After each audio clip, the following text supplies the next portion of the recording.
से तो मैंने भट्टी में पकाया था। अब तू ही देख ले कितना ध्यान रहता है इस कार्य पे। और कह तो है कि श्री हरि आते हैं इससे मिलने। हाँ, आते हैं और आगे भी आएंगे हमारे श्री हरि हमसे मिलने। और आके मोक्ष देंगे, है ना? मांगूंगा तो मोक्ष भी दे देंगे, मांगूंगा तो मोक्ष भी दे देंगे, मांगूंगा तो मोक्ष भी दे देंगे। अभी तो ये बता कि तू मुझे मेरी मटकी कब देगो? और मेरी मांग कब पूरी करोगे भोला राम जी? मेरो घड़ा मेरे दिए तो तैयार है ना कल एकादशी की पूजा और व्रत के लिए? एकादशी का व्रत? हाँ, एकादशी का व्रत।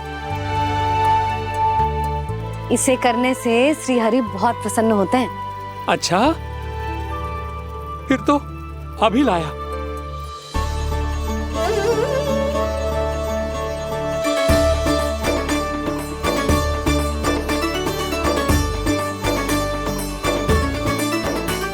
लो जी, आपके दिए।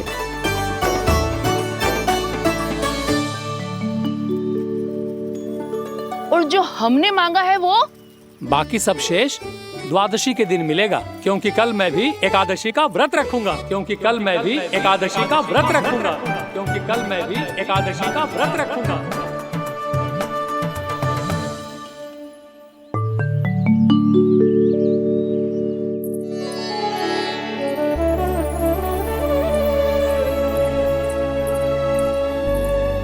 जानकी, फूलों का प्रबंध हुआ कि ना? हाँ भाभी, जे रहे। सदैव विलंब कराती है। पर भाभी इस बार तो फूल समय से ही लाई थी। क्या हुआ जशोदा, अभी तो पूजा की तैयारी ना हुई? देखो ना मौसी, ये जानकी ना कुछ छूट ही जाता है इसके कारण। एकादशी की पूजा और व्रत आते ही जसोदा भाभी इतनी वग्र हो जाती है। ऐसो क्या होगा इस पूजा में?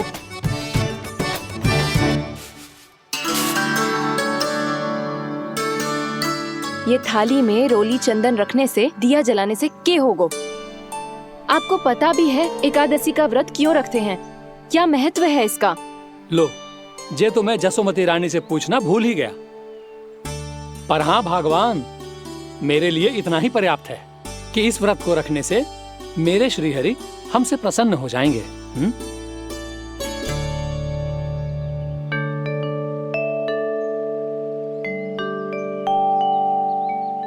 नारायण ही जाने ऐसे कैसे पूजा करते हैं जे श्री हरि की एक मूर्ति तक ना है इनके पास।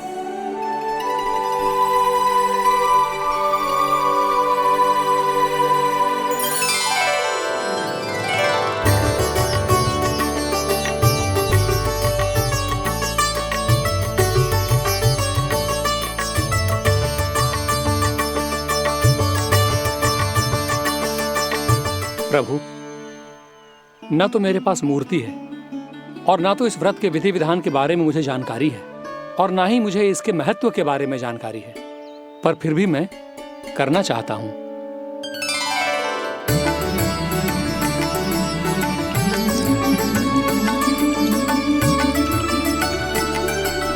इसीलिए मैं दृढ़ संकल्प लेता हूं, पूरी निष्ठा के साथ, श्रद्धा के साथ और पूरी आस्था के साथ मैं इस व्रत को संपन्न करूंगा।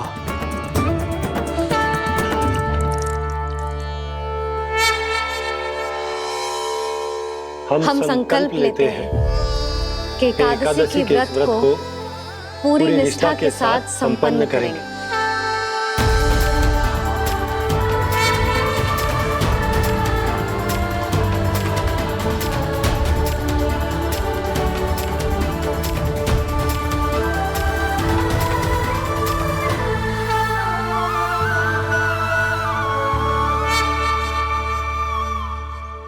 तुलसी जी के पत्ते तो हैं ही ना। श्री नारायण को तुलसी जी के पत्ते के बिना भोग ना चढ़तो है। जानकी, तुलसी के पत्ते कहाँ हैं?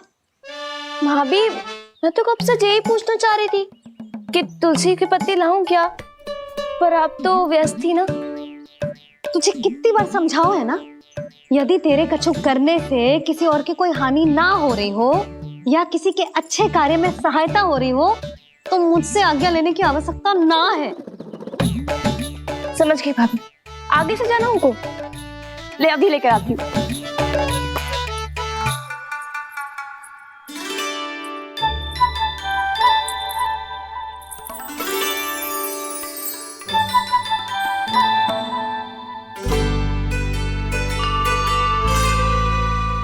ताऊ, आपने पहले ये व्रत करो है? आपको इसका महत्व पता है? भाभी चल। जानकी, तुमने ये व्रत करो है? फिर तुमको इसका महत्व पता है? सुमति जी, आपको पता है इसका महत्व? कान्हा, क्यों तंग कर रहा है सबको? मैया, सबने करो ये व्रत, मुझे भी करना है।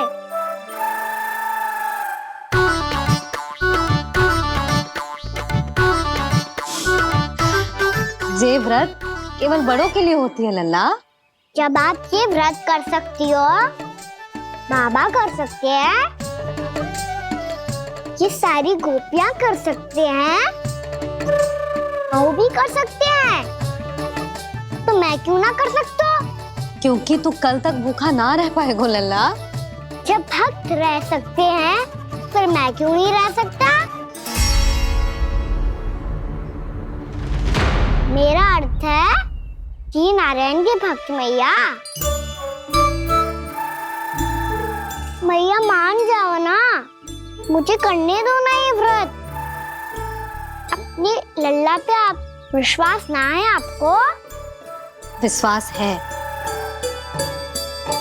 अच्छा ठीक है, तू भी कर ले।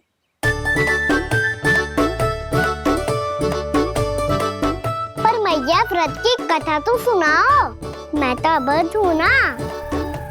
मुझे कैसा पता चलेगा कि ये व्रत करते क्यों हैं?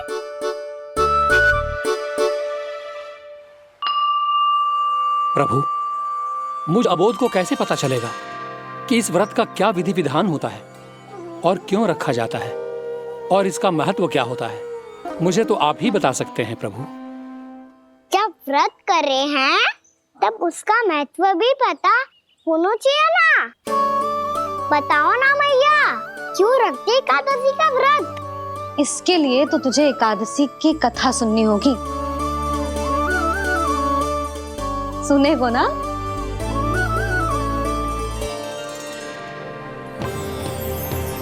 वसुदेव सुतं देवं कंसचाणूरमर्दनम् श्रीहरि, यशोदा परमानन्दम् कृष्णं वन्दे जगद्गुरुम्। वाह प्रभु, अपने भक्तों को एकादशी व्रत का महत्व समझाने का अच्छा उपाय खोज निकाला है आपने।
अब सब जन एकादशी के व्रत की कथा ध्यान से सुनना, तभी जे व्रत पूरा माना जाएगा।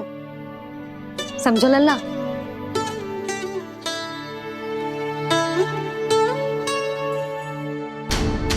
श्री कृष्ण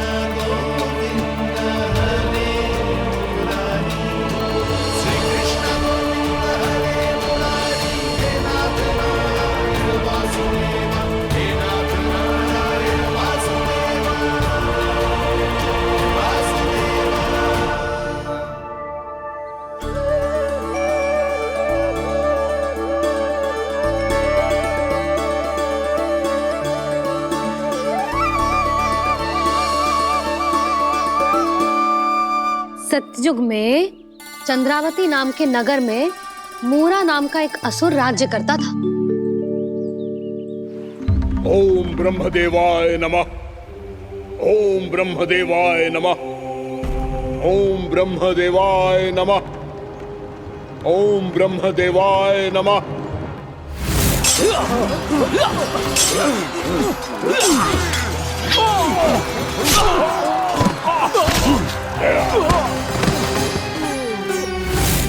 ओम ब्रह्मदेवाय नमः। ओम ब्रह्मदेवाय नमः। जब उसने देवताओं के हाथों असुरों की पराजय देखी, तब वो वरदान पाने के उद्देश्य से ब्रह्मा जी की तपस्या करने चला गया।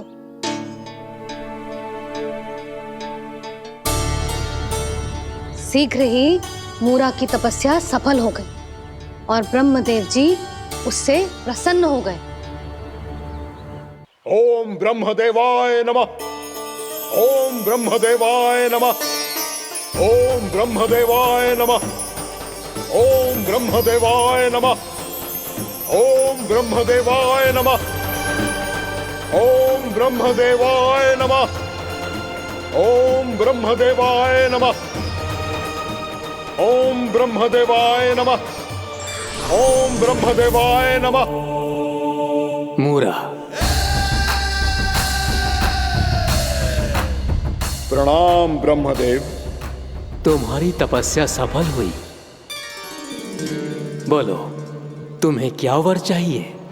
सृष्टि के रचयिता ब्रह्मदेव, कृपया मुझे ऐसा वरदान दीजिए जिसकी सहायता से मैं त्रिलोकी विजयी बन जाऊं और कोई देवता मुझे पराजित ना कर सके। यहां तक कि देवताओं के रक्षक, सृष्टि के संचालक भगवान श्री विष्णु के लिए भी मैं अपराजय रहूं। तथास्तु, तथास्तु, तथास्तु। प्रणाम ब्रह्मदेव।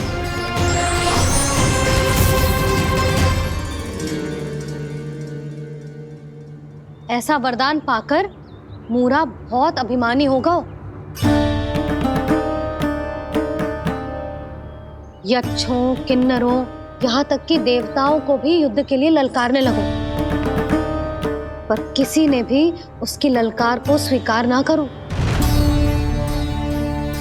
क्योंकि सभी उसकी शक्ति से बहुत भयभीत थे और उसके सामने युद्ध किए बिना ही अपनी पराजय स्वीकार करने लगे। और फिर दंभ में आके उसने स्वर्ग लोक पर भी आक्रमण कर दिया और देवराज इंद्र तक को चुनौती दे डाली।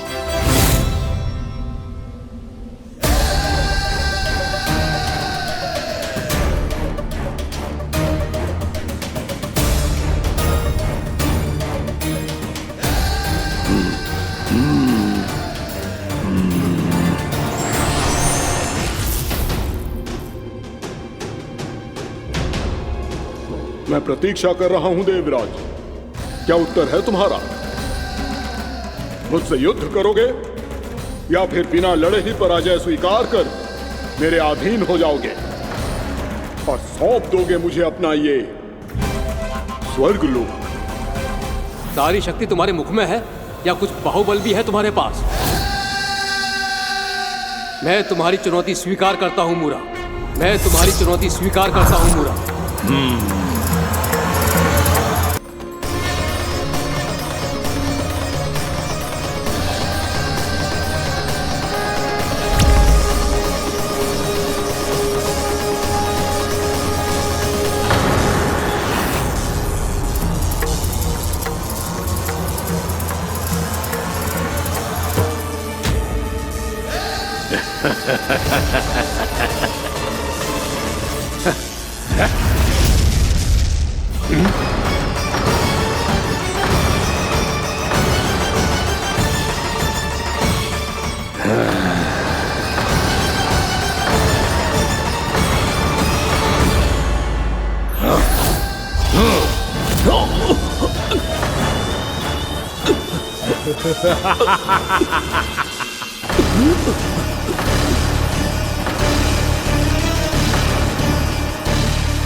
ठहरिए देवगण, असुरराज मूरा को ब्रह्मदेव का आशीर्वाद प्राप्त है।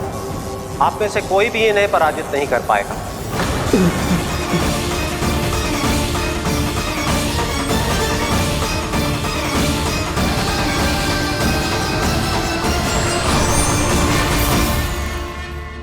एक अवसर और देता हूं देवराज। युद्ध या अधीनता, क्या उत्तर है तुम्हारा देवराज?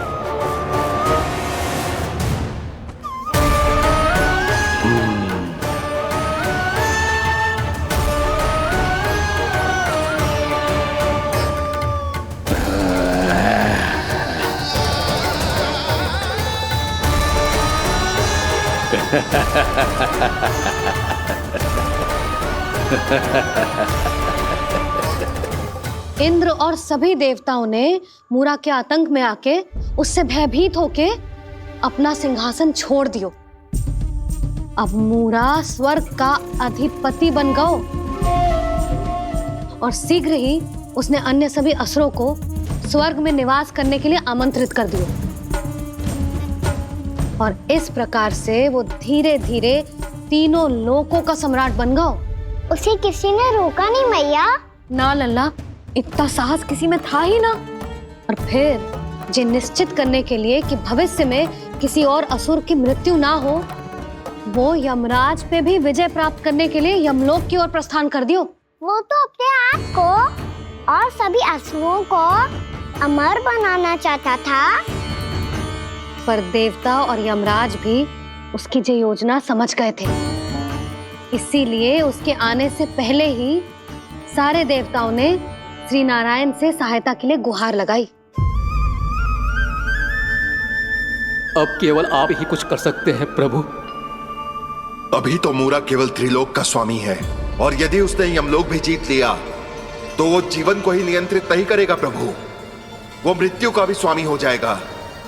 ऐसे में पहले सृष्टि का संतुलन तो नष्ट होगा प्रभु, और फिर स्वयं सृष्टि ही नष्ट हो जाएगी। ऐसा नहीं होगा यमदेव, नियति ऐसा होने ही नहीं देगी। विधि रचेगी खेल और मैं बनूंगा माध्यम। असुर राज मूरा का सामना मैं करूंगा। बस आप मुझे चुनौती देने के लिए उसे तैयार कर लीजिए, चाहे उसके लिए आपको साम दाम दंड भेद कोई भी उपाय क्यों ना अपनाना पड़े।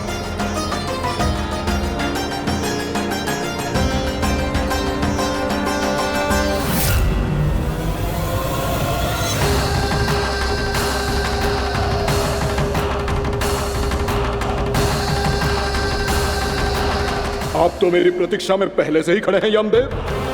तब तो आपने मेरी चुनौती के बारे में भी सुना ही होगा। कहिए, क्या उत्तर है आपका? मेरा स्वागत करके अपना राज्य त्यागेंगे या मेरा सामना करके अपने प्राण? असुर राज मूरा का सामना मैं करूंगा। बस आप मुझे चुनौती देने के लिए उसे तैयार कर लीजिए, चाहे उसके लिए आपको साम दाम दंड भेद कोई भी उपाय क्यों ना अपनाना पड़े।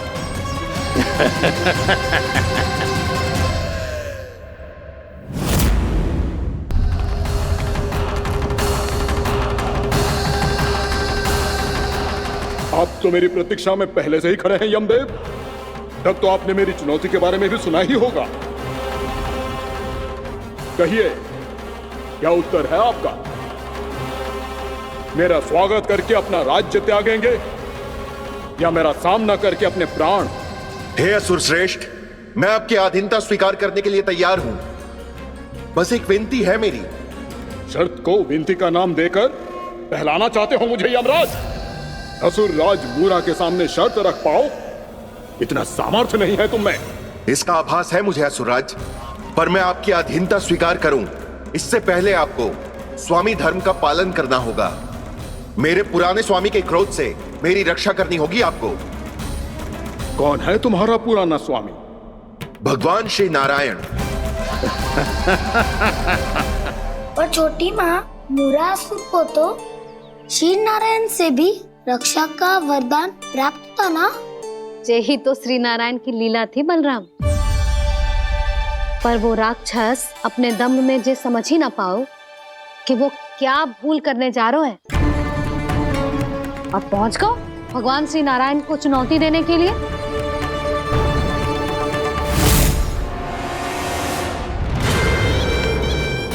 वहीं ठहर जाओ असुर राज मुरा।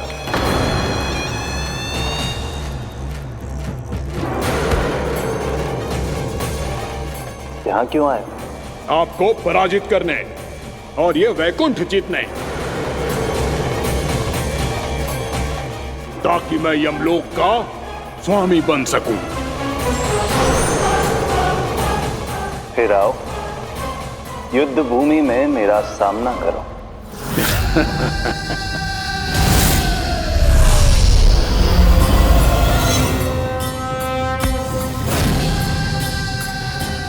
ये नहीं जानते कि इनसे ना हारने का वरदान तो मैं पहले ही प्राप्त कर चुका हूं, इसलिए युद्ध ठीक से आरंभ हो पाए उससे पहले ही इन्हें जीत लूंगा मैं।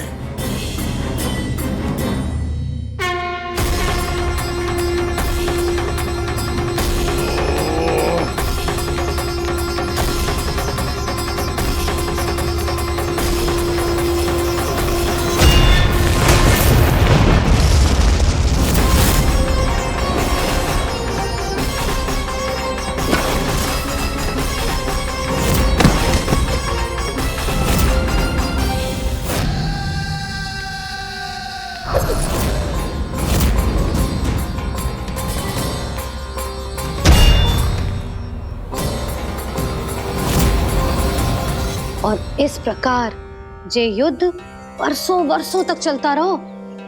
दोनों योद्धा पूरे ब्रह्मांड में अनेक अस्त्रों शस्त्रों के साथ युद्ध करते रहे।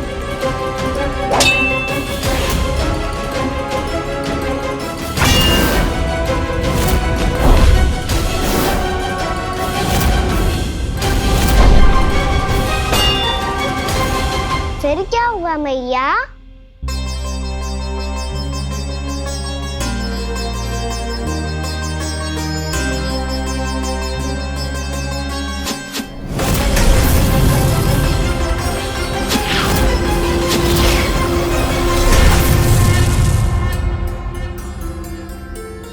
उस युद्ध को कभी समाप्त हुआ हो, पर कैसे? शीघ्र ही वो राक्षस थक गो लल्ला।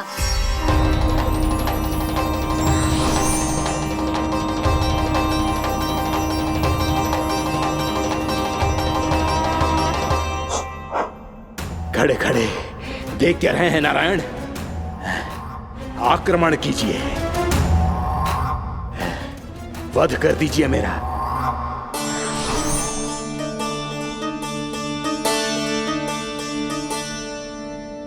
मैं तुम्हारी वीरता से प्रभावित हूं,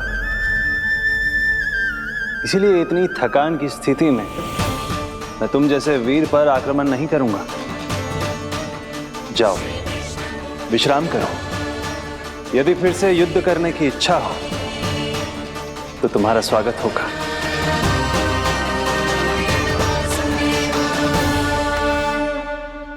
जे कह के श्री नारायण बद्रिका आश्रम चले गए और वहां हिमवत नाम की एक कंदरा में ध्यान लगा के बैठ गए। उधर वो राक्षस विश्राम करने लगो।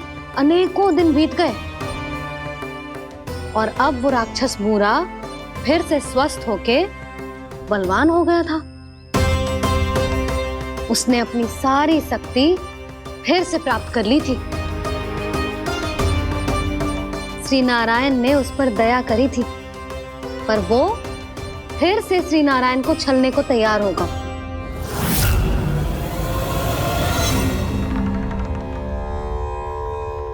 ध्यान में बैठे बैठे श्री नारायण योग निद्रा में चले गए, पर दुष्ट मूरा इसी अवसर का लाभ उठा के उनकी कंदरा में घुस आयो ताकि वो सोते हुए श्री नारायण पे आक्रमण कर सके।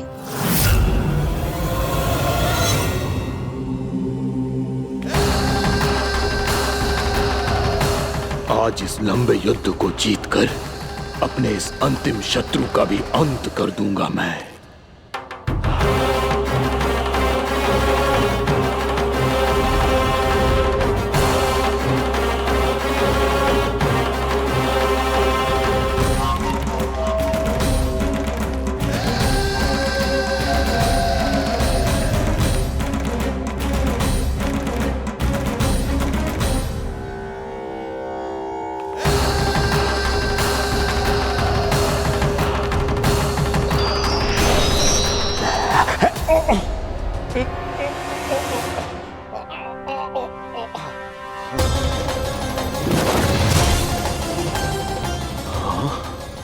दुष्ट राक्षस! प्रभु ने तुझ पर दया की, तुझे संभलने का अवसर दिया। तू इन्हीं पर ही छल से वार करने चला है।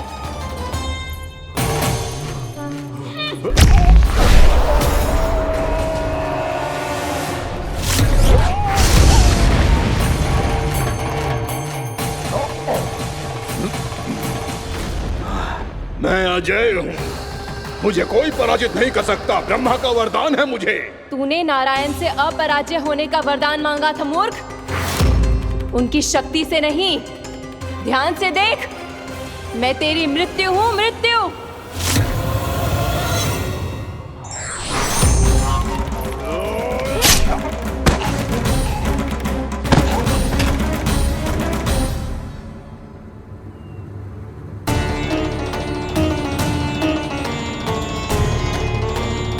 वो देवी कौन थी छोटी माँ? और कौन बलराम, वही तो थी देवी एकादशी।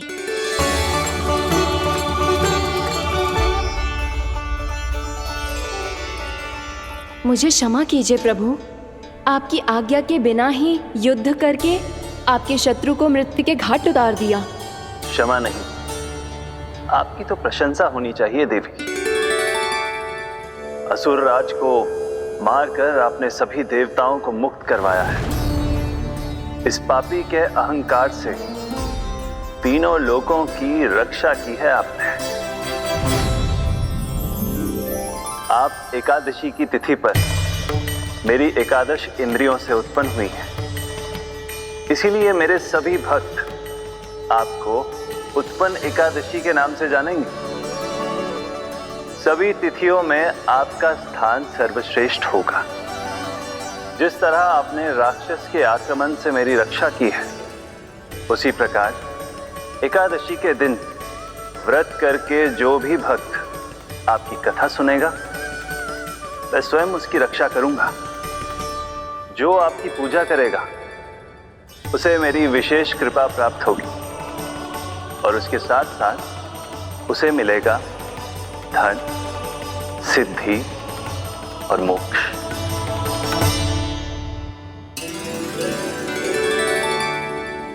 इसीलिए आज के दिन व्रत रखने का बहुत अधिक महत्व होता है। बोलो एकादशी मैया की जय। बोलो श्री नारायण भगवान की जय।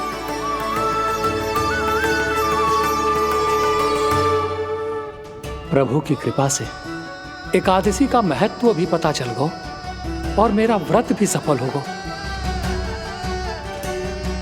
अभी नहीं भूला रहा, एकादशी का व्रत पूरी तरह तभी सफल होता है जब द्वादशी के दिन उसे पूरा किया जाता है।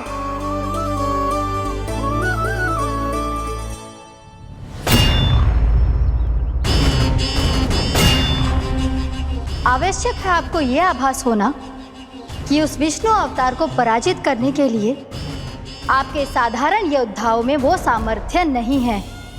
वो विष्णु अवतार कुछ अधिक ही असाधारण है।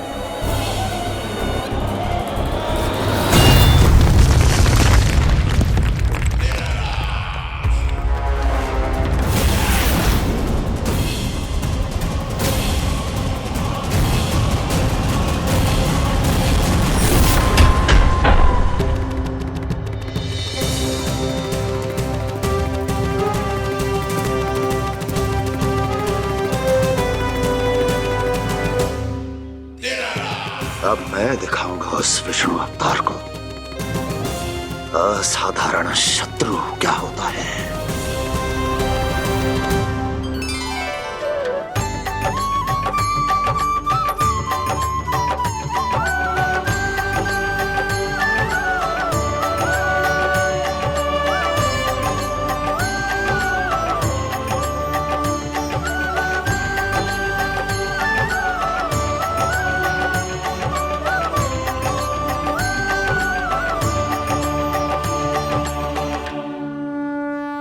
मामा अधीर हो रहे हैं, पर मैया ने मुझे अभी तक बाहर जाने की आज्ञा नहीं दी है। अभी उन्हें किसी और राक्षस को यहाँ भेजने से रोकने के लिए मुझे ही कुछ करना होगा।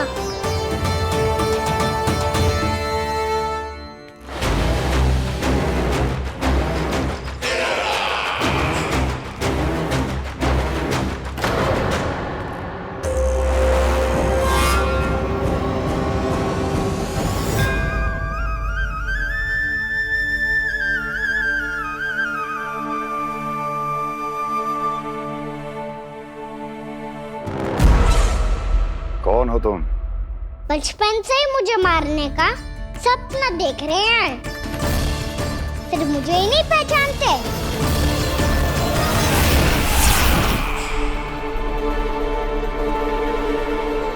बचपन से विष्णु अवतार। कोई कान्हा बुलाता है तो कोई मुरलीधर पुकारता है, कोई माखन चोर कहता है, कोई कहता है चिच्चोर।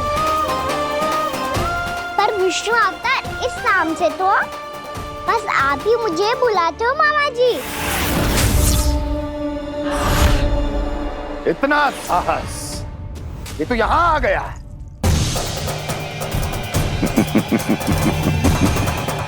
यहाँ आ तो गया तू विष्णु अवतार, किंतु यहाँ से जीवित नहीं जाएगा। तेरे इस शीश को तेरे धड़ से अलग कर दूंगा मैं।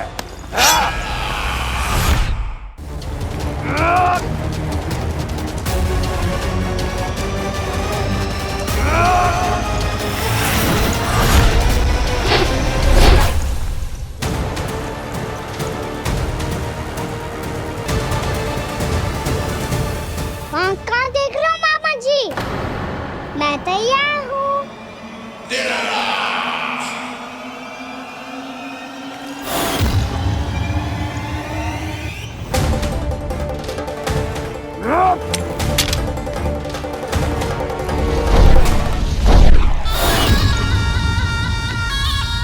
मामा जी, आप सदैव इसी तरह क्रोध में रहते हो क्या?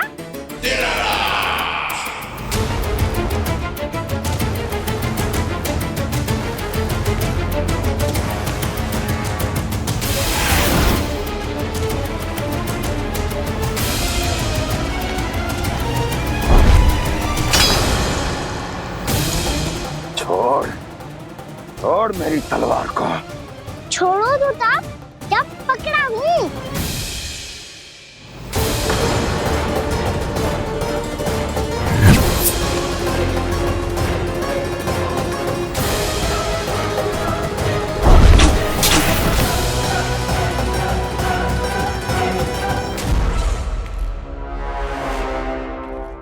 मामा जी,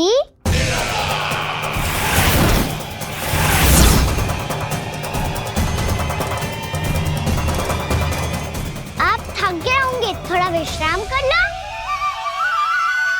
आपका तो पता नहीं, मैं अवश्य थक गया हूँ।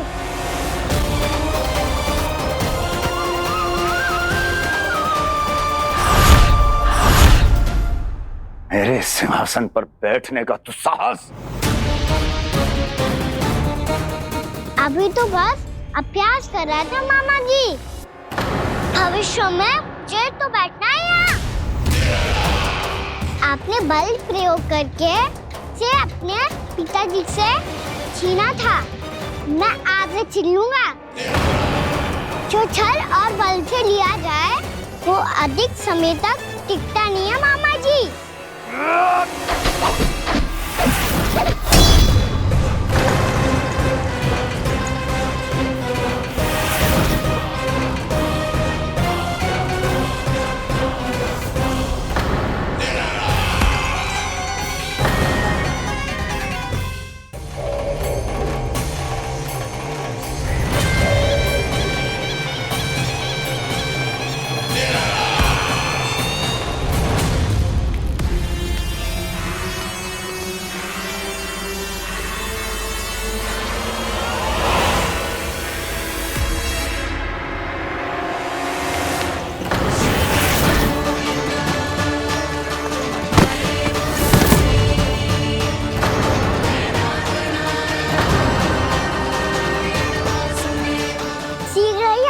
सिंहासन छोड़ना होगा।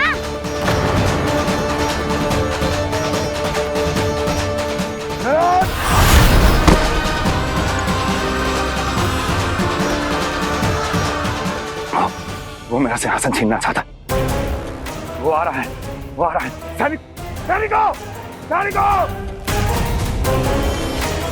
दुर्जन, बंद कर दो सभी द्वार और दरों के, सब के सब। इसकी हर संभावना पर इतना कड़ा पहरा बिठा दो कि ना तो कोई महल के भीतर आ सके, ना कोई बाहर जा सके। मुझे महल की चप्पे चप्पे की सूचना चाहिए। जाओ।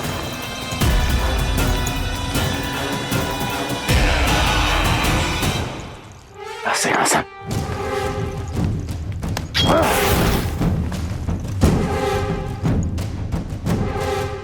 अब आ, दुष्ट मायावी, ए छलिया विष्णु अवतार, मैं कंस तेरी प्रतीक्षा कर रहा हूं। आ, देखता हूं मेरे सिंहासन पर कैसे बैठता है तू। आ, मुझे तो बस कुछ समय चाहिए था, वो मिल गया। अब करते रहिए आप प्रतीक्षा।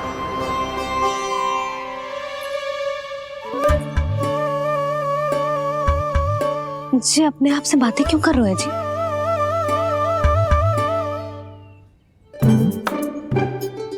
आप मुस्कुरा क्यों रहे हो? ना कछु ना। बताओ क्यों मुस्कुरा रहे हो? तुम ही पर गए जी। जब तुम व्रत करती हो तो तुम भी ऐसा ही करती हो। इसी प्रकार भूख अधिक लगने पर अपना ध्यान भटकाने के लिए स्वयं से ही बड़बड़ाती रहती। होगा। आपको तो बस मेरा उपहास उड़ाने के लिए बहाना चाहिए।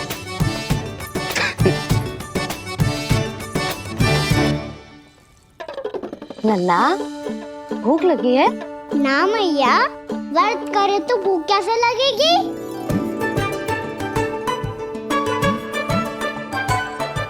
यदि लगी हो तो छोटे बालकों को थोड़ी बहुत भूल चूक क्षमा होती है। कछु ना तो फल तो तू खा ही सकते है। अब तो पूरे नियम और विधि विधान से व्रत तोड़ूंगा। कल द्वादशी के सुबह मुहूर्त के अनुसार। ठीक।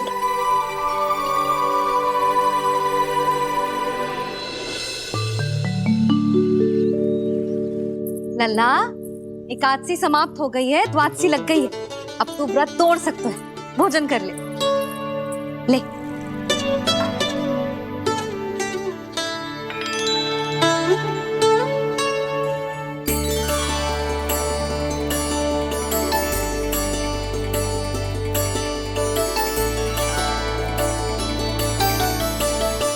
आज तो कार्य कर लीजिएगा। मैं ना चाहती कि सब गांव वाले फिर से आपका उपहास उड़ाएं। अरे, इसी क्षण कार्य आरंभ करना आवश्यक ना है। कुछ खा तो लो। कल भी पूरे दिन व्रत में रहे, अब तो कुछ खा लो। ना, अभी बिल्कुल भूख ना है। और हाँ भगवान, तुम्हें चिंता करने की आवश्यकता नहीं है। आज मैं किसी को भी 2 शब्द कहने का अवसर नहीं दूंगा। अरे, कुछ खाओगे पियोगे नहीं तो कैसे रहोगे?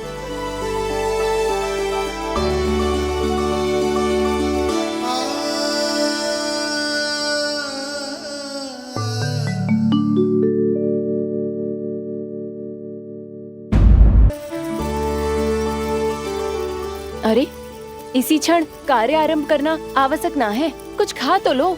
ना, अभी बिल्कुल भूख ना है। और हाँ भगवान, तुम्हें चिंता करने की आवश्यकता नहीं है। आज मैं किसी को भी 2 शब्द कहने का अवसर नहीं दूंगा।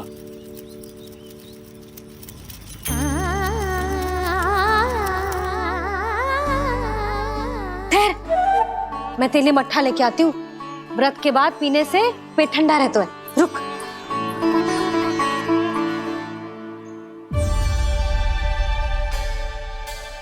भक्तों ने अभी तक व्रत नहीं तोड़ा है, मैं कैसे तोड़ लूं?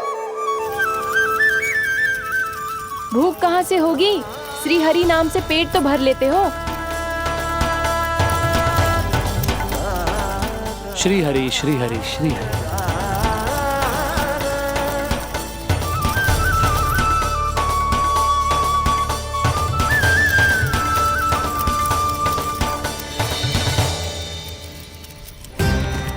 हरि हरि प्रभु हरि, हरि हरि प्रभु हरि, हरि हरि प्रभु हरि, हरि हरि प्रभु हरि। कल से अन्न का एक दाना ना गो है पेट में। अब क्या व्रत तुड़वाने भी आपके प्रभु ही आएंगे? अब क्या व्रत तुड़वाने भी आपके प्रभु ही आएंगे? मैया,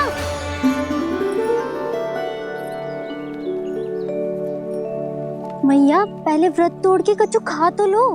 अभी ना, लौट के आने के बाद। हाँ,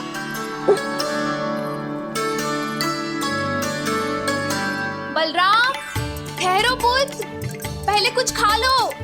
व्रत तोड़ना आवश्यक होता है। मैया ने एकादशी का महत्व बताया। लगता है मुझे सबको द्वादशी पर व्रत तोड़ने समाप्त करने का महत्व बताना होगा। हरि हरि हरि हरि हरि मेरे हरि।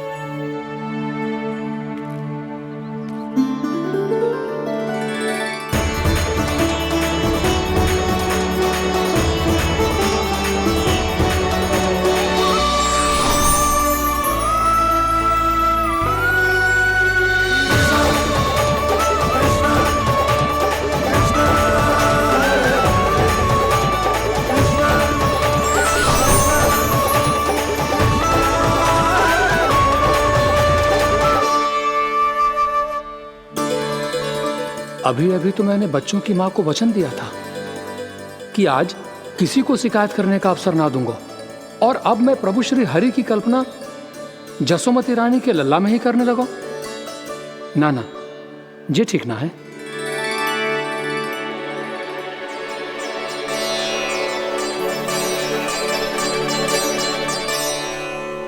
ठीक है तो है, बिल्कुल सही पहचाना है आपने। बड़े तो बड़े, अब तो बालक भी हमारा उपहास उड़ाने लगे। मैं आपका उपहास नहीं उड़ाने आया, मैं तो आपके एकादशी के व्रत को पूरा कराने आया हूँ।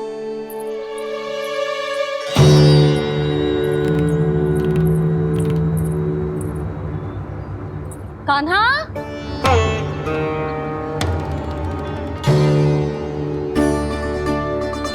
तो ये रे आपकी छड़ी और ये रे मेरी पीठ।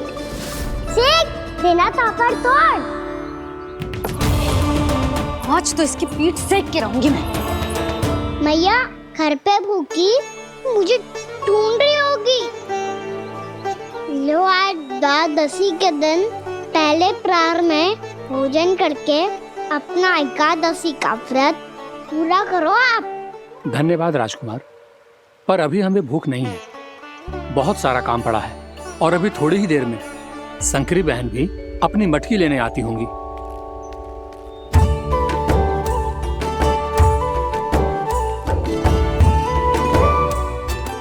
पर मैं आपका व्रत पूरा कराए बिना नहीं जा सकता।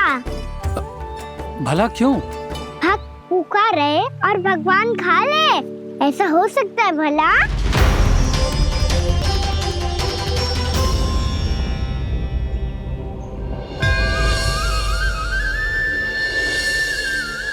ये कैसा भ्रम हो रहा है मुझे लगता है अपना काम करना चाहिए।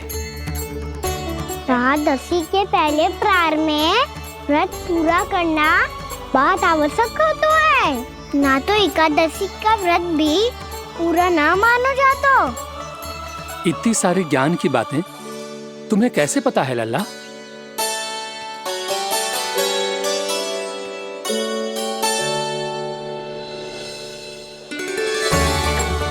जैसे एकादशी की कथा होती है, वैसे द्वादशी की महिमा भी एक बहुत महत्वपूर्ण कथा है।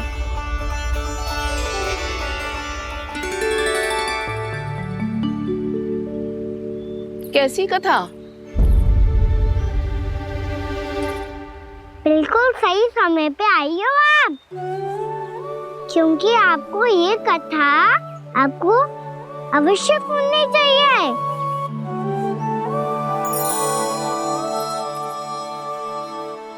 मुझे क्यों? पहले सुन तो लियो, फिर स्वयं ही पता चल जाएगा।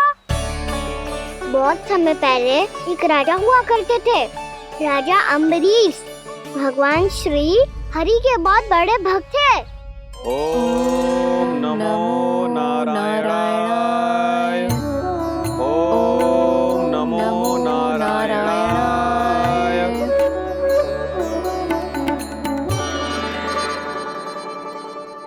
नेक पुण्य के काम करते थे वो। अपनी पत्नी के साथ हरि का नाम जपते रहते थे। उन्होंने 12 माह एकादशी का व्रत करो, निर्जल पास किया, और जब उनकी 12वीं एकादशी का व्रत द्वादशी के दिन तोड़ने का समय हुआ, तभी महर्षि दुर्वासा अपनी 100 शिष्यों के साथ उनके महल में पधारे। प्रणाम स्वीकार करें महर्षि। आप जैसे महान ऋषि मेरे राज्यसभा में आए, वो भी ऐसे अवसर पर जब मैं और मेरी पत्नी निरंतर 12 एकादशियों के बाद अंतिम एकादशी का व्रत तोड़ेंगे। इससे बड़े सौभाग्य की क्या बात हो सकती है हमारे लिए। आज आपके साथ साथ मेरा और मेरे शिष्यों का एकादशी व्रत भी पूरा होगा। संभव है प्रभु की इच्छा यही हो कि हम सब अपना व्रत एक साथ तोड़ें। ये तो अत्यधिक प्रसन्नता की बात है महर्षि। तो फिर ठीक है, हम सब यात्रा से थके हैं। व्रत तोड़ने से पहले हम स्नान करना चाहते हैं। जैसी आपकी इच्छा महर्षि। जब तक आप लोग लौटेंगे तब तक आपके सारे प्रबंध यहाँ हो चुके होंगे।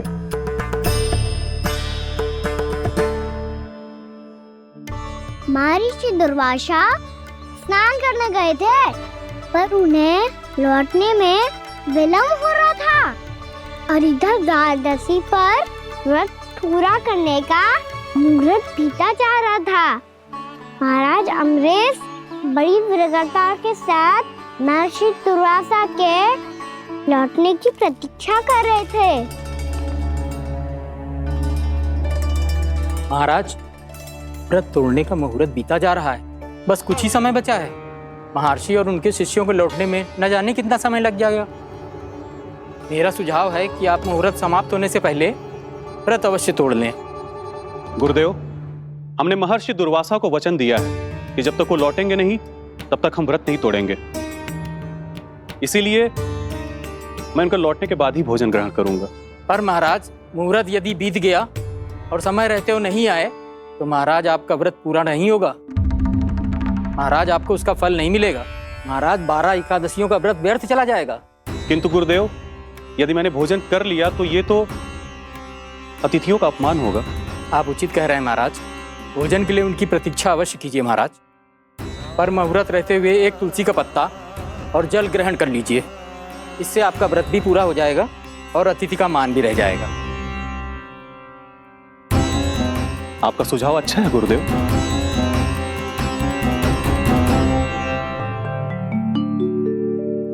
जैसे ही महाराज ने तुलसी का पत्ता खाया, वैसे ही महर्षि दुर्वासा लौट आए। महाराज,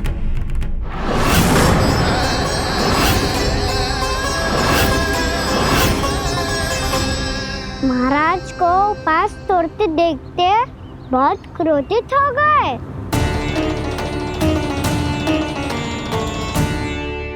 बहुत बड़े भक्त हैं आप, परंतु आप ये नहीं जानते अपने अतिथियों के साथ कैसा व्यवहार करना चाहिए। आपने हमें साथ भोजन करने का वचन दिया था, पर अपना व्रत क्यों तोड़ा आपने? महर्षि, मैंने भोजन नहीं ग्रहण किया। कहीं मुहूर्त न निकल जाए इस कारण मैंने एक तुलसी का पत्ता ग्रहण कर लिया। 56 भोग खाया हो या एक पत्ता, अपना व्रत तोड़कर अतिथियों का अपमान किया है, मेरा अपमान किया है। अब आपको दंड भोगना होगा ताकि आप सीख पाएं कि अतिथियों के साथ कैसा व्यवहार होना चाहिए। महर्षि, आप जो भी दंड मुझे देंगे मुझे स्वीकार है, किंतु आप क्रोधित मत होइए। क्रोध का कारण आपने दिया है महाराज। एक महर्षि का अपमान करके राक्षसी प्रवृत्ति का परिचय दिया है आपने। इसीलिए अब एक राक्षसी आपको दंड देगी।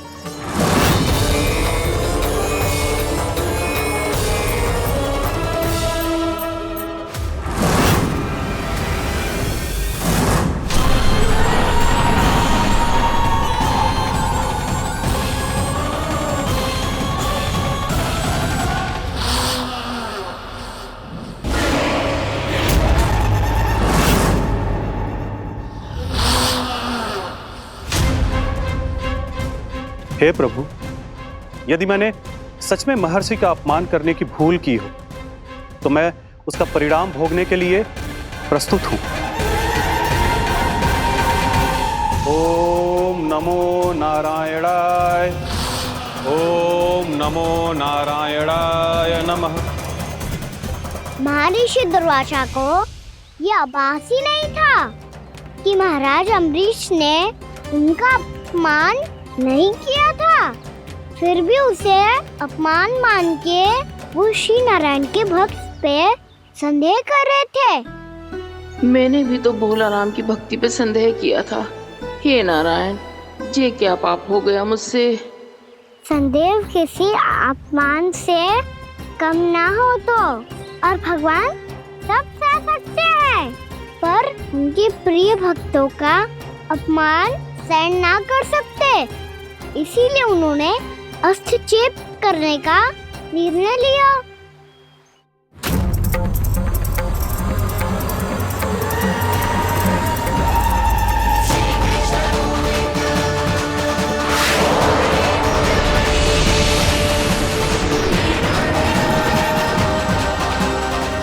ओम नमो नारायणाय।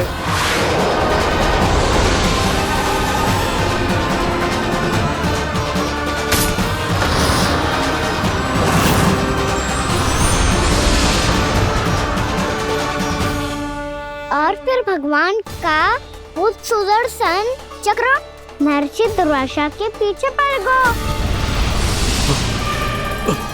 ये चक्र तो मेरी ओर बढ़ रहा है। ओम नमो नारायणाय। ये कैसे संभव हो सकता है?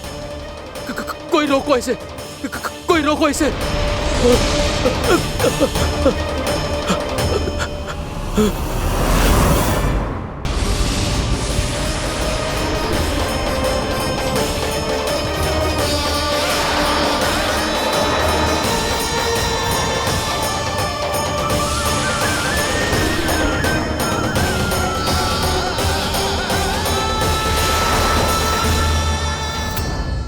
चक्र से अपने प्राण कैसे तैसे बचाते बचाते महर्षि दुर्वासा ब्रह्मलोक जा पहुँचे।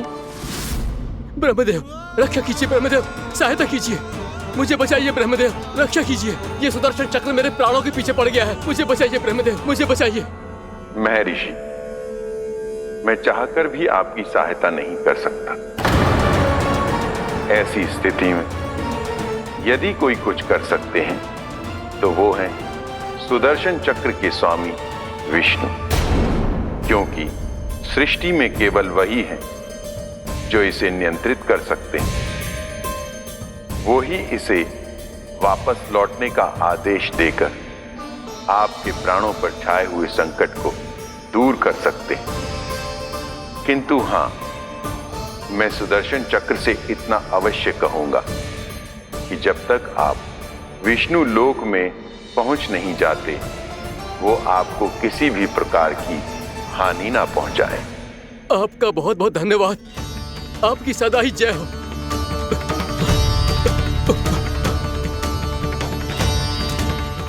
फिर क्या था?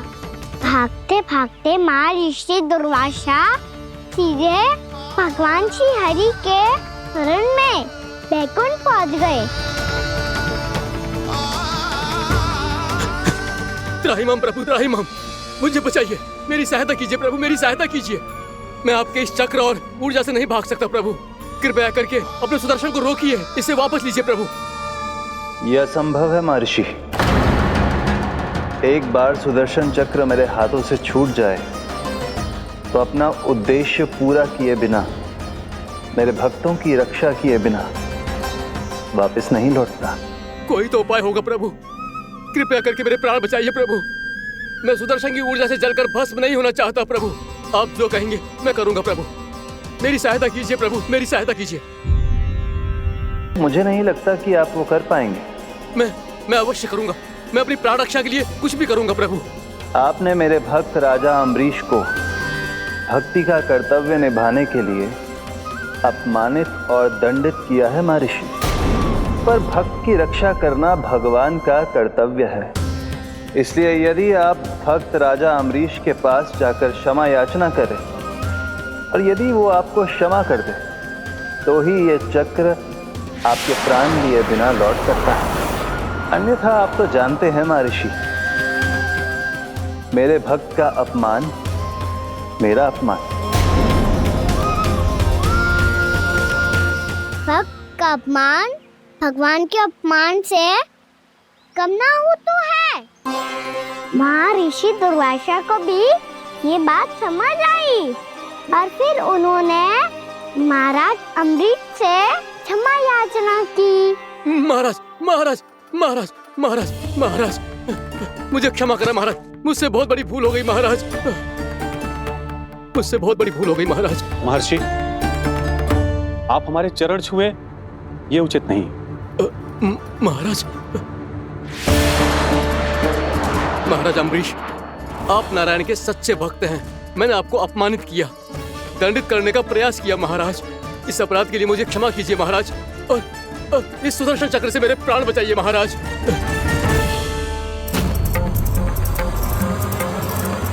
हे महान सुदर्शन, यदि महर्षि के लिए मेरे हृदय में अभी भी वही सम्मान और प्रेम हो जो इनके प्रथम आगमन पे था, तो कृपया आप अपने धाम वापस लौट जाइए।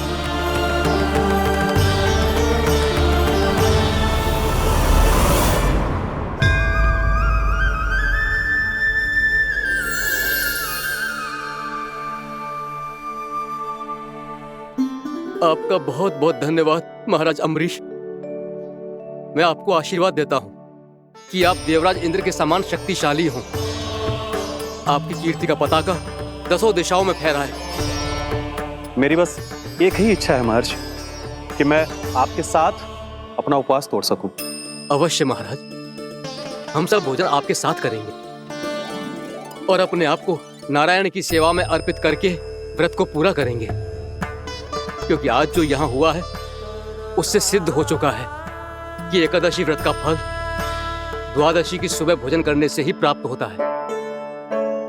इस कथा से हमें पता चलता है कि सभी को द्वादशी के सुबह भर पेट भोजन करके एकादशी का व्रत पूरा करना चाहिए। और दूसरी बात, भगवान की सच्ची भक्ति अपमान कभी ना करना चाहिए। उनके साथ सदैव प्रेम से व्यवहार करना चाहिए। यही भगवान को सबसे अधिक प्रिय है। भैया भोलाराम, मैंने भी श्री हरि पे तुम्हारे विश्वास का उपहास उड़ाया था, मुझे क्षमा कर दो। ना ना, आप क्षमा मांगकर मुझे लज्जित मत करो, आप तो मेरी बहन जैसी हैं। जब महर्षि दुर्वासा जैसे महान ऋषि को भी प्रभु के भक्त से क्षमा मांगनी पड़ी, तो मैं तो बहुत ही तुच्छ हूँ। मुझे आपकी किसी भी बात का बुरा ना लगा। पर पता है प्रभु को कौन सी बात कब बुरा रखता है? कौन सी बात? जब उनका भक्त भूखा रहे, हमें भी अपना व्रत पूरा ना करे। और जैसा कि आप सभी ने अभी कथा से सीखो है, एकादशी के व्रत को द्वादशी की सुबह अवश्य पूरा करना चाहिए। अब आप जाओ, अपना व्रत पूरा करो।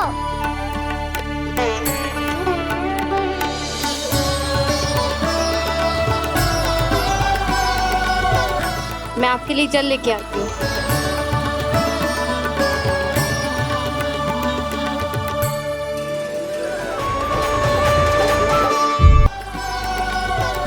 मैं आपके लिए जल लेके आती हूँ।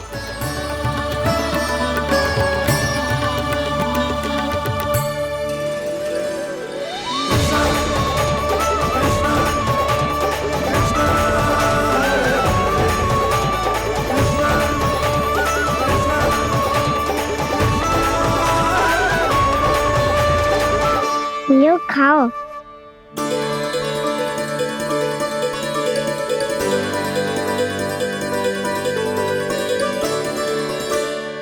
कान्हा,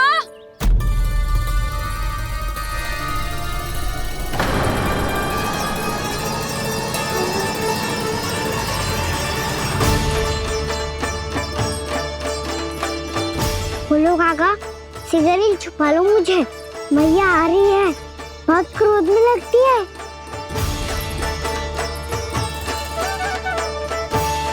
आज तो बहुत दंड मिलेगा। अभी क्षण भर पहले तो ये साक्षात भगवान के रूप में बात कर रहे थे और अब अचानक ही ऐसे बालक बन गए जो मैया से दंड मिलने के भय से व्याकुल हैं। बोला काका किस सोच में पड़ गए? सिगरेट छुपा लो मुझे।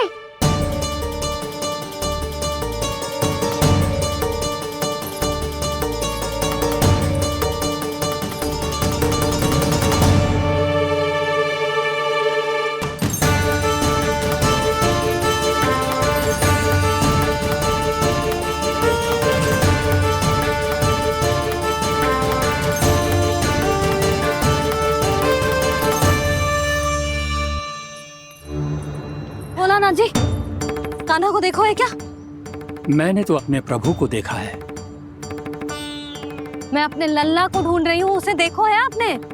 वही तो मैं भी कह रहा हूँ जसोदा रानी, मैंने सिर्फ और सिर्फ अपने प्रभु को देखा है। ये तो अब भी अपनी भक्ति में ही खोया हुआ है, इससे पूछ के कछु लाभ ना है, मुझे ही ढूंढना पड़ेगा।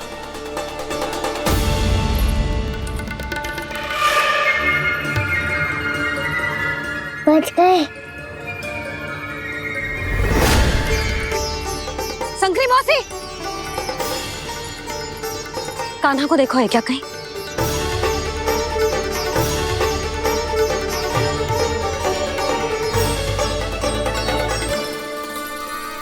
बोला काका मुझे शीघ्र निकालो ना यहाँ से, मैया फिर से इधर ही आ रही है। सब कहते थे श्री हरि मेरे घर ना आ सकते। देखो आज प्रभु आ गए, उन्होंने अपने हाथ से मेरा व्रत पूरा कराया। हाँ आते हैं और आगे भी आएंगे हमारे श्री हरि हमसे मिलने और आके मोक्ष देंगे, है ना?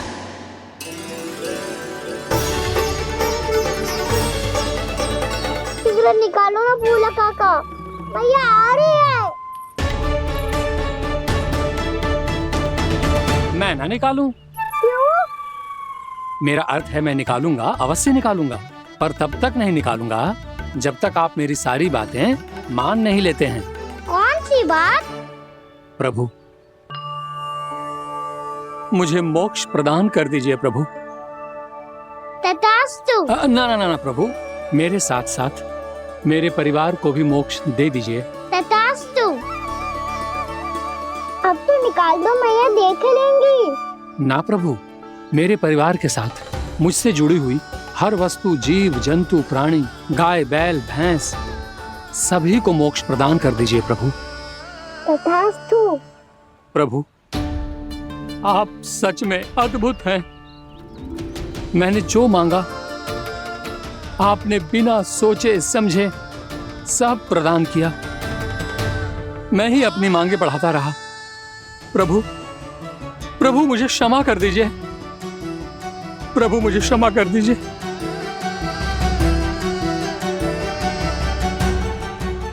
आइए प्रभु।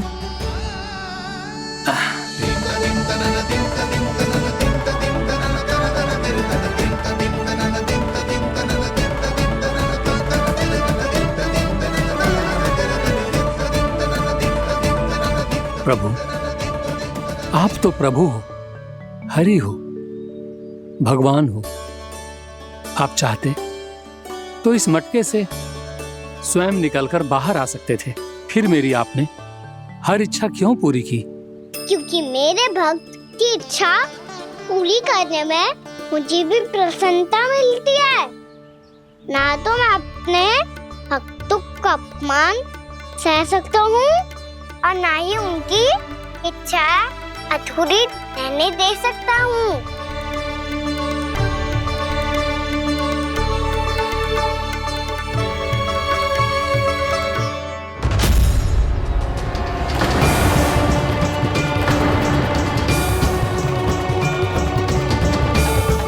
क्या कही थी तूने? हाँ, कि तू फिर से छल ना करेगा। फिर मुझे बिना बताए घर से बाहर कैसे निकलो? क्षमा करना मैया, पर जो आपने सिखाया था मैंने तो उसी का ही पालन करो है। फिर से चतुराई कर रहे हो ना? हाँ? आप ही ने तो कही थी ना, यदि कछु करने से किसी को हानि ना पहुंचती हो या फिर किसी अच्छे कार्य में सहायता हो रही हो तो आज्ञा लेने की आवश्यकता ना होती। यदि तेरे कछु करने से किसी और की कोई हानि ना हो रही हो या किसी के अच्छे कार्य में सहायता हो रही हो तो मुझसे आज्ञा लेने की आवश्यकता ना है। तो किस अच्छे कार्य के लिए आया है यहाँ? द्वादशी के सुबह एकादशी का व्रत खोल के भोजन करा जाता है। ये बात ना तो भोला काका को पता थी, ना शंकरी मासी को और ना ही किसी और को। और तुझे पता थी?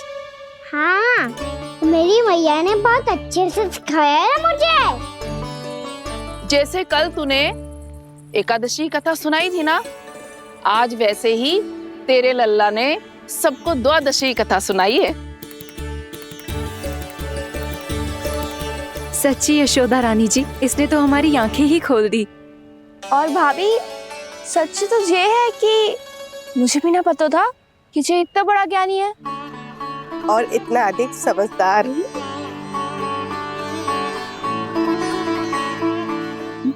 द्वादशी की कथा?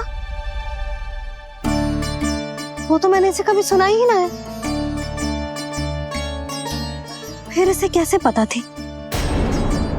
रानी जी, जो स्वयं भगवान हैं, भला उन्हें कैसे कुछ नहीं पता होगा। मैंने तो इन्हें पहचान लिया, और हाँ, आप सब लोग भी इन्हें अपने अंतर मन की आंखों से देखिए, हो सकता है इन्हें पहचान पाएं। ये कोई और नहीं है, श्री नारायण है, मेरे श्री हरि, मेरे प्रभु। जय श्री हरि।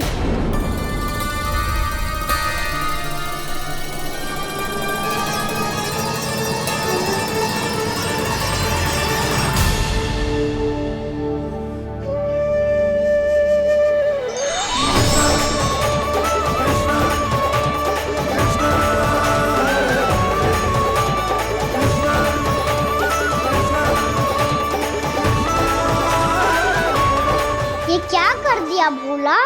जिस रास्ते को मैंने इतनी कठिनाई से बचा के रखा था, सबके सामने उसे उजागर कर दिया तुमने।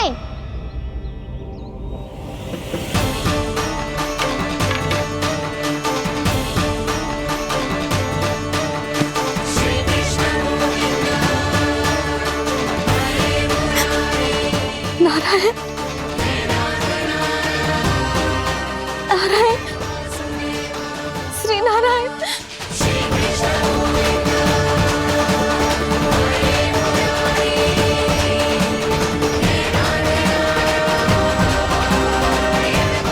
श्री नारायण।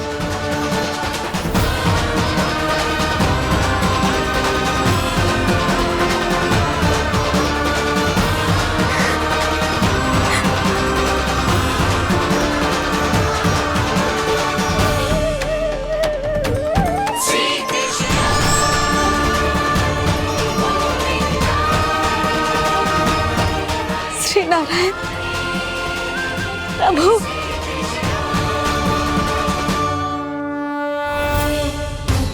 जिस रास्ते को इतने यत्न से संभाल के रखा था, आज वो सबके सामने खुल गया। और तो और मेरा भेद मैया को भी पता चल गया। बाबा सब कहते रहे, पर मैंने एक न मानी। सबने कही थी कि आप भगवान हैं, पर मैं मूर्ख आपको पहचान ही ना पाई। कितनी अभागी हूं मैं।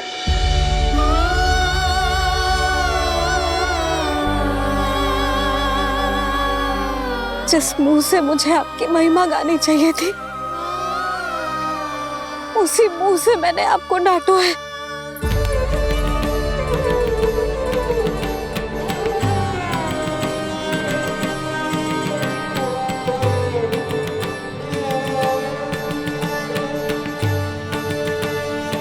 जिन हाथों से मुझे आपके चरण छूने चाहिए थे, उन हाथों से मैंने आपके कान पकड़े।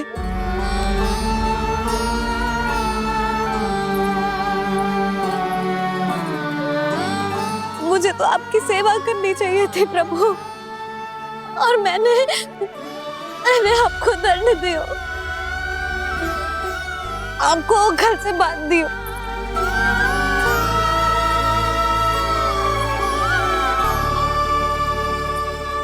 बावली हो गई थी प्रभु, अपने श्री नारायण को, अपने प्रभु को एक साधारण सा बालक समझ लियो मैंने। मैं आपके लिए भगवान नहीं हूँ मैया, साधारण बालक ही हूँ, बस आपका लल्ला। बुद्धि भ्रष्ट हो गई थी, भूल पर भूल करती चली गई। आज भी आपके पीछे पीछे छड़ी लेकर दौड़े चले आए।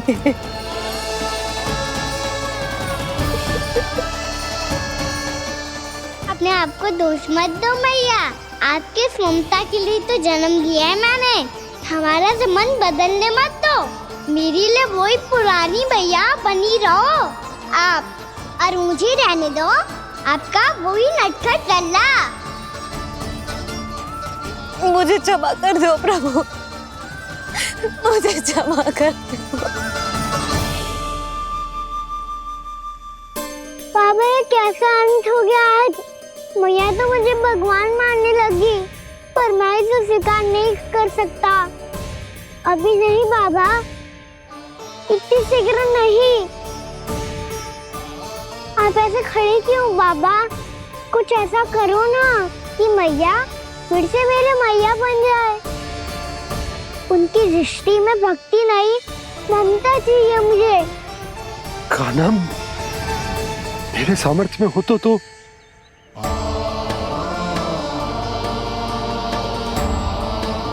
दाऊ, आप तो बड़े भाई हो, अपने छोटे भाई की सहायता करो ना, जिससे मैया सब कुछ भूल जाए। मैं क्या कर सकता हूँ कान्हा? कोई तो सहायता करो मेरी।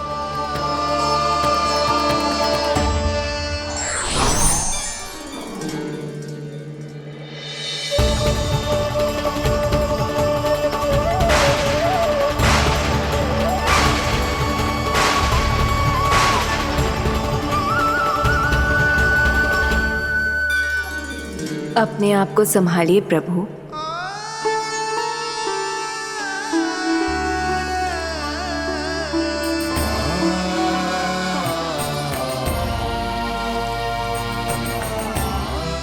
देखो ये क्या हो गया, भैया को सब पता चल गया। अभी तो मुझे मैया की ममता का शौक बुरी तरह हिला ही नहीं था। योग माया,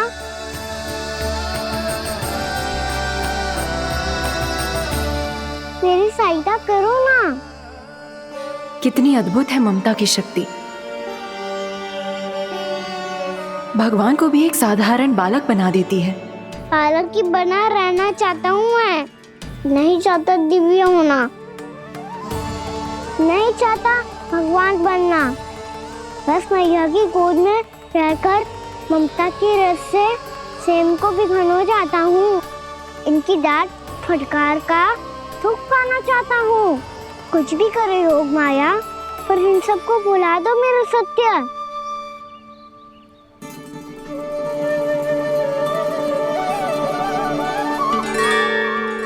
पर इन्हें तो मोक्ष का वरदान मिल गया है प्रभु,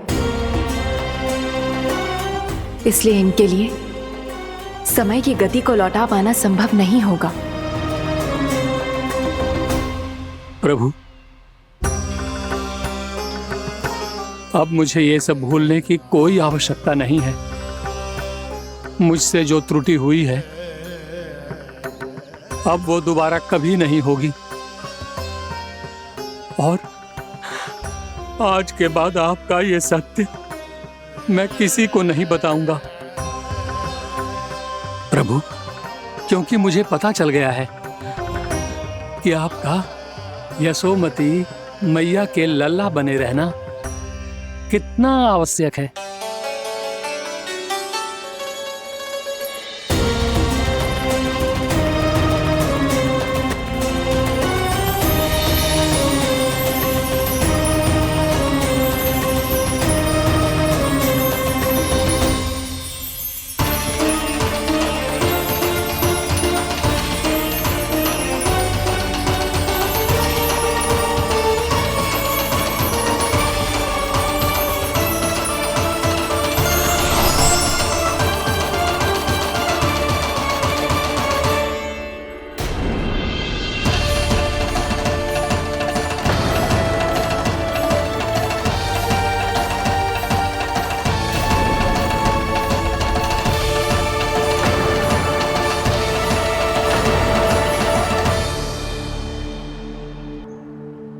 मैया आपकी छड़ी। पहले चुपके से भाग जातो है, फिर स्वयं ही छड़ी भी पकड़ा रो है? नटखट कहीं का। हंसी आ रही है? अरे किस बात पे इतनी हंसी आ रही है रे? हाँ?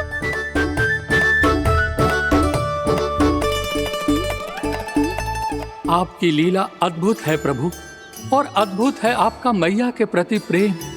हंसी ना है मैया, ये तो प्रसन्नता है, अपने मैया से मिल जाने की प्रसन्नता। अच्छा, ढूंढ मैं तुझे रही हूँ और तू कह रहे हो कि मैं मिल गई तुझे। तू घर चल लल्ला, अच्छे से पिटाई करूंगी तेरी।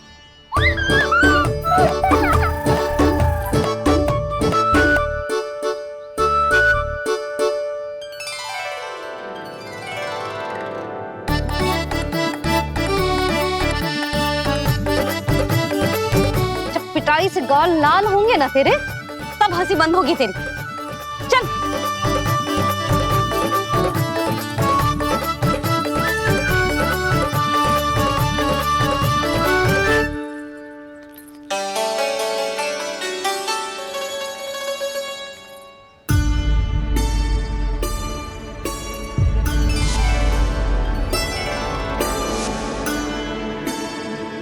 लगता है भैया की और चतन स्मृति वापस आ रही है।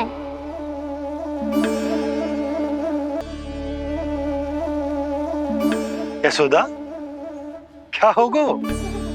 ना कछु ना। आपको बताऊंगी तो और हंसेंगे मुझ पे। बोल दो, मैं उपवास ना उड़ाऊं, सच्ची। देखो देखो इसे कैसे हंस रहा है। मेरे हाथ में छड़ी है, मैया क्रोधित है, पर जे तनिक में बहना लग रहा है इसे। हाँ, हंसे जा रहा है।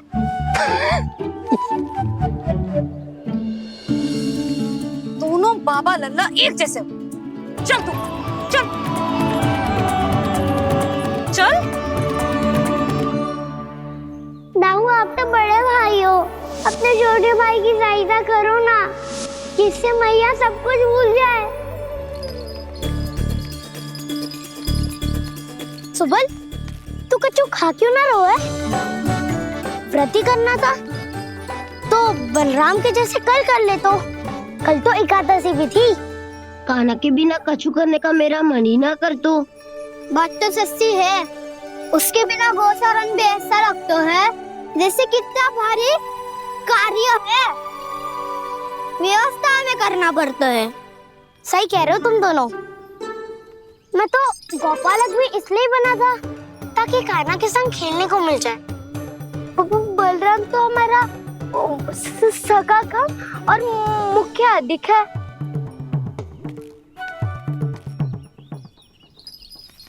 रुक जाओ, तुम सब कुछ देर विश्राम कर सकते हो।